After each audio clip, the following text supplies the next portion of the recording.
Hallo und herzlich willkommen zu einem weiteren Video. Heute packen wir gemeinsam das 2019er MacBook Pro 13 Zoll mit Touchbar aus. Gehen wir um die Verpackung. Unten steht MacBook Pro, rechts ist das Apple-Logo und oben steht erneut MacBook Pro. Auf der Rückseite sehen wir die Konfiguration dieses Macs. Die gewählte Farbe ist Space Grau. Der Prozessor ist ein 4-Kern Intel Core i5, der mit 2,4 GHz taktet. Es ist also nicht die Basisvariante, die ja mit nur 1,4 GHz taktet. Zudem sind 8 GB Arbeitsspeicher und 512 GB SSD verbaut. Schauen wir uns einige weitere Specs an. Intel Iris Plus Graphics 655, 4 anstatt 2 Thunderbolt 3 Anschlüsse, Touch ID und Bluetooth 5.0. Auf Touch ID freue ich mich besonders. Der Grund, warum ich mich für diesen Mac und gegen den günstigeren Einstiegs-Mac entschieden habe, ist zum einen der höhere Basistakt der CPU, die 4 USB-C-Anschlüsse, je 2 auf jeder Seite sowie die bessere Kühlung durch 2 verbaute Lüfter. Jedenfalls gehe ich davon aus und hoffe, dass dem so ist. Packen wir das Gerät mal aus.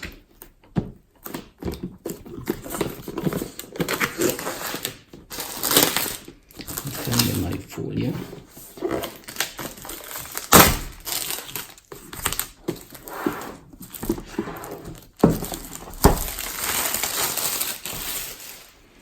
So. Packen wir das MacBook nun aus. Dazu heben wir den Deckel an und direkt begrüßt uns das MacBook Pro in seiner spacegrauen Farbe. Wir ziehen an der Lasche und heben es raus. Zuerst legen wir es aber beiseite und sehen uns den Verpackungsinhalt an. Wir sehen, dass wir nicht viel sehen. Typisch Apple eben. Da ist zum einen das Ladekabel mit Typ C Anschlüssen an beiden Enden. Dann noch ein Pappkarton mit farbiger Schnellanleitung sowie Apple-Stickern darin. Mehr ist da nicht. Legen wir sie wieder rein und beiseite.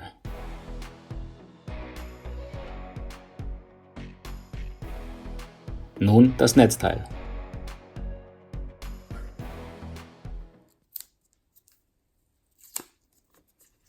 Dann kann man es besser erkennen.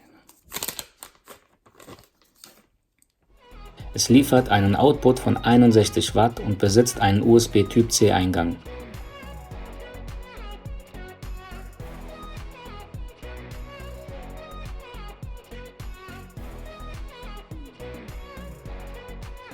Der Moment der Hochzeit zwischen Netzteil und Steckeraufsatz.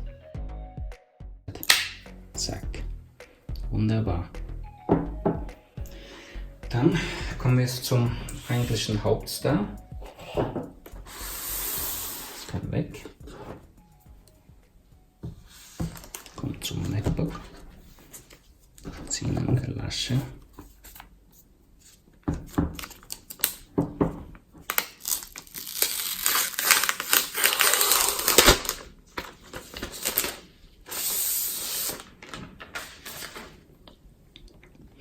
Und sehen es in voller Pracht. Ja. Wie vorhin erwähnt, besitzt diese Konfiguration 4 Typ C Anschlüsse, links 2, rechts 2, sowie einen 3,5 mm Anschluss.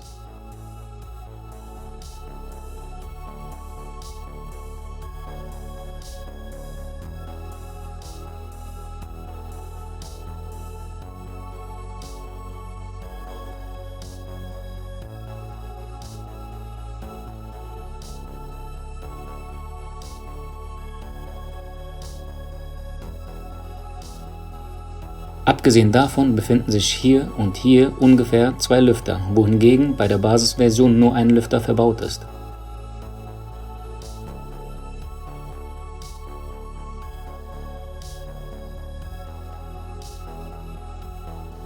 Öffnen wir das MacBook. Es liegt noch eine Folie zwischen Tastatur und Display.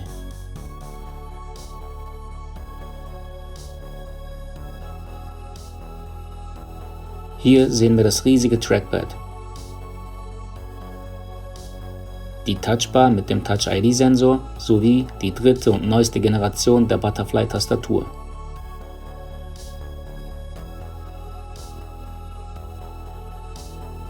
Ich schlage vor, wir entfernen die Folie und beginnen mit der Einrichtung. Als Sprache wählen wir Deutsch und drücken auf Enter. Nach einer kurzen Ladepause wählen wir Deutschland aus und klicken auf Fortfahren.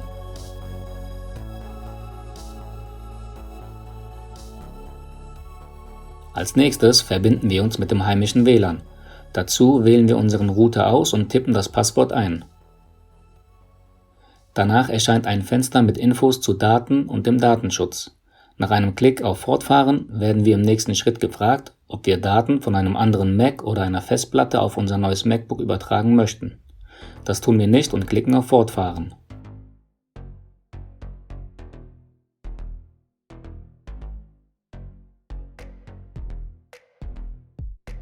Nun können wir unsere Apple ID einrichten, falls bereits ein Apple-Konto besteht. Dazu geben wir die passende E-Mail sowie das zugehörige Passwort ein. Die Zwei-Faktor-Autorisierung schickt nun einen sechsstelligen Code an ein hinterlegtes Gerät. Diesen Code müssen wir hier am MacBook eingeben, um fortfahren zu können.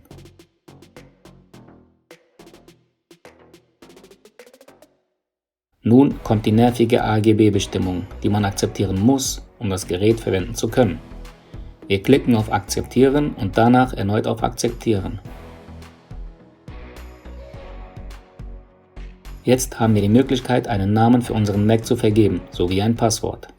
Danach werden wir gefragt, ob wir den iCloud-Schlüsselbund verwenden wollen, also den Passwortmanager von Apple. Wir wählen Verwenden und klicken auf Fortfahren. Apple schlägt uns nun eine Express-Konfiguration vor, das heißt, man spart Zeit und lässt Apple die Funktionen und Einstellungen konfigurieren. Oder aber man macht es selbst. Wir machen es selbst, um zu sehen, was es dort alles gibt.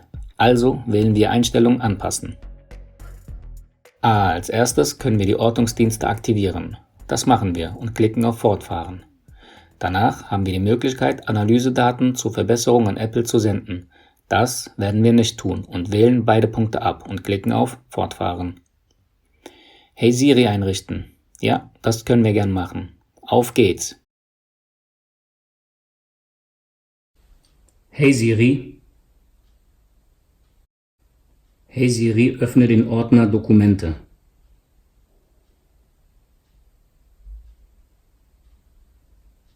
Hey Siri, zeige meine Downloads an.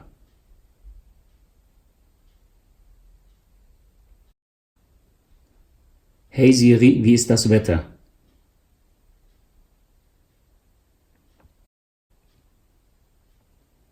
Hey Siri, wie wird mein restlicher Tag aussehen?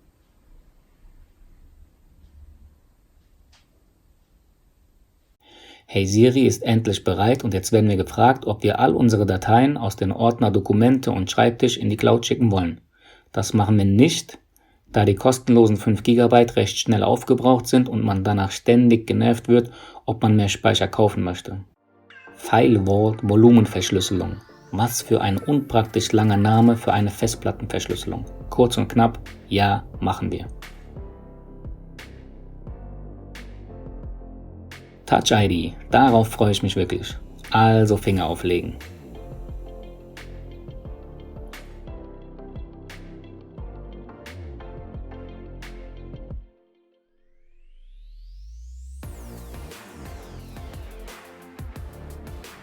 Nach erfolgreicher Registrierung werden wir gefragt, ob wir Apple Pay mit Touch ID kombinieren wollen. Das lassen wir vorerst sein und klicken auf Fortfahren.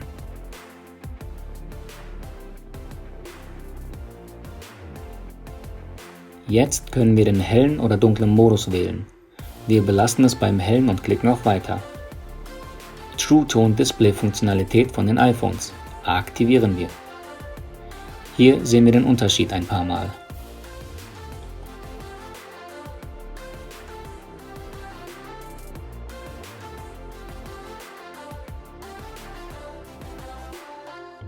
Das war's.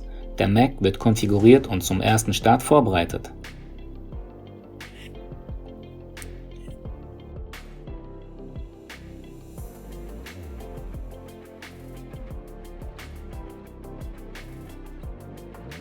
Sofort poppt ein Fenster auf und fragt uns, ob wir der Kalender-App den Zugriff auf Ortungsdienst erlauben. Das machen wir nicht. Jetzt kommen wir zum Wichtigsten überhaupt. die Prozentangabe anzeigen lassen. Lasst uns nun sehen, wie viel freier Speicher uns von 512 GB zur Verfügung stehen. Zuvor sehen wir noch einmal einige technische Daten.